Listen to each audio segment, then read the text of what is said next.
दीजिए अंकल। परवरिश के लिए ना बच्चों के साथ रहना पड़ता है। जिसने बीच रास्ता में अपने बच्चों को छोड़ दिया उनसे परवरिश की क्या उम्मीद कर सकते हैं।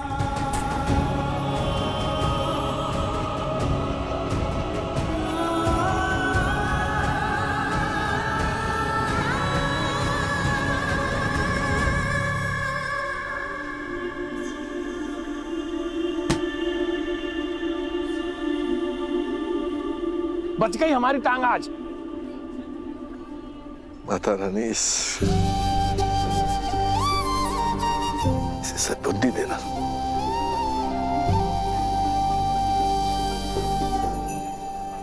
शुक्रिया अंकल मदद करने के लिए। ठीक है। अंकल आप बनारस में नए आए का?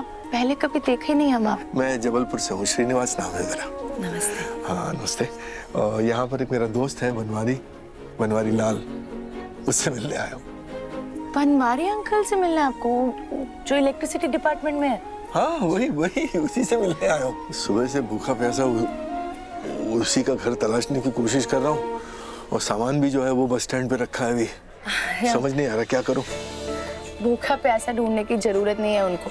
चलिए पहले आपकी पेट पूजा करते हैं, उसके बाद हम आपको खुद बनवारी अंकल के घर छोड़कर आएंगे। ये हमारा ढाबा। अरे वाह, गंगा माई की रसोई, बहुत सुंदर ढाबा है भाई। बनवारी लाल यहाँ के आलू कचौरी और चाय की बहुत तारीफ करता है। अच्छा माँ, ये श्रीनिवास अंकल है, बनवारी अंकल है ना उनके दोस्त है, जबलपुर से आए हैं। नमस्ते। ये है हमारी माई, गंगा माई। सचमुच आप बहुत किस्मत वाली हैं जो ऐसी बिटिया आपको मिली है। माँ इन्होंने आपके हाथ की कचौड़ी की बहुत तारीफ सुनी, तो खिलाइए इनको। आइए ना, बैठे, खिला देते हैं। अरे हमारी पत्नी जी का फोन है लक्ष्मी का। क्या है कि सबसे पहले पत्नी, बाकी सब बाद में। 1 मिनट में आया। हाँ लक्ष्मी। कहाँ है आप? एक फोन तक नहीं किया।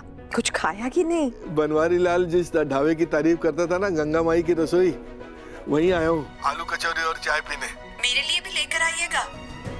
हाँ भाई, तुम्हारे लिए भी लाऊंगा।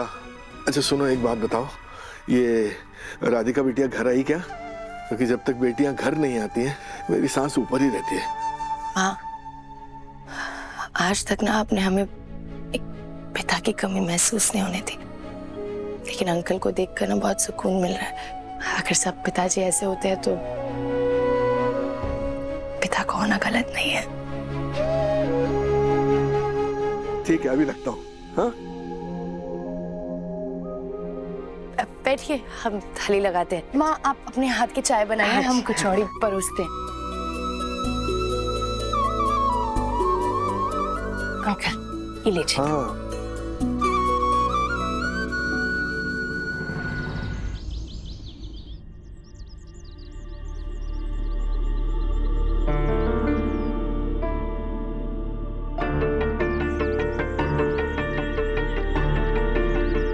कुछ चाहिए आपको?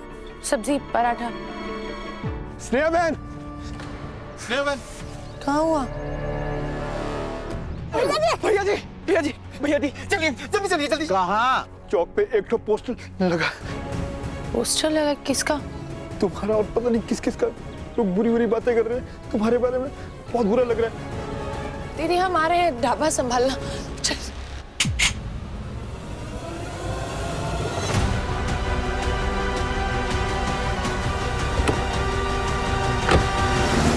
मौसम का क्या हाल चाल मंजूरानी? पोस्टर का खबर पहुंचा कि नहीं? पोस्टर? कौन सा पोस्टर? ये पोस्टर वोस्टर छोड़िए, बुढ़िया तो गई है खो खो खेलने वो चुटकी के साथ। ढाबे पे तो सिर्फ सहाना है। खो खो? वो बुढ़िया? क्यों शांता, लग रहा है ना खो खो का मैदान? ऐसी रेखा स्पष्ट दिखाई देनी चाहिए ताकि लड़कियां दौड़ेगी ना तो उलझन नहीं होनी चाहिए। जब लड़कियां दौड़ेगी तो कम से कम जमीन तो उनका साथ देगी। माँ, कल ही बोले थे ना आपको हम कि हम अपने आप मैनेज कर लेंगे, आप लोग फिर भी आ गए। बिटिया, तुम्हारी माँ खुद को वचन दिए हैं कि वो तुमको जितवा कर ही रहेंगी। किसको कहा कि? हमें? अकेले?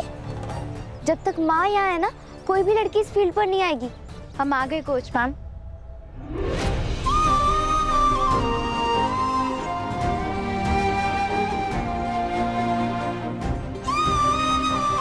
सोनी, जिस कोच को हमने सर पर बिठाया था, काकी तो उनसे 1000 गुना अच्छी हैं।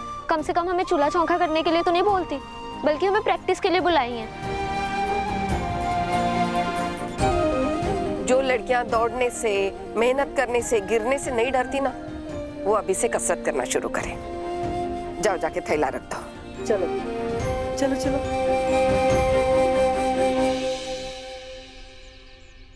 चलो कसरत शुरू करते हैं। जिसे जो करना है वो करे, हमें कोई कसरत नहीं करनी।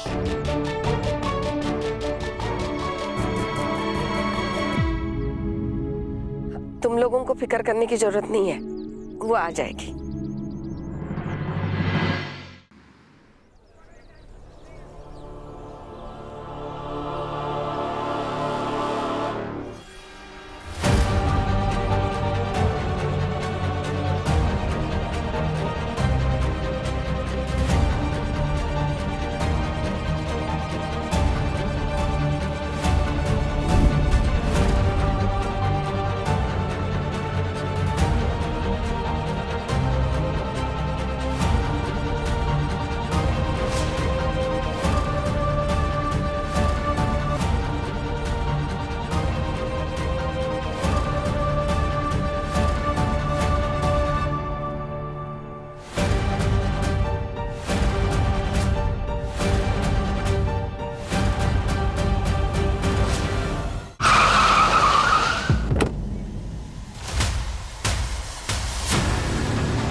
किसने किया है? किसने किया? किसने किया है? किसने किया है?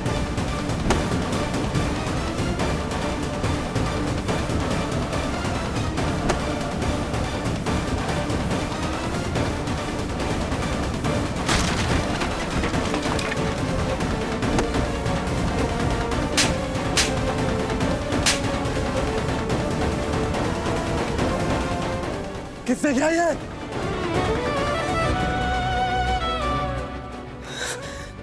सिया जी, हमारी बात सुनिए।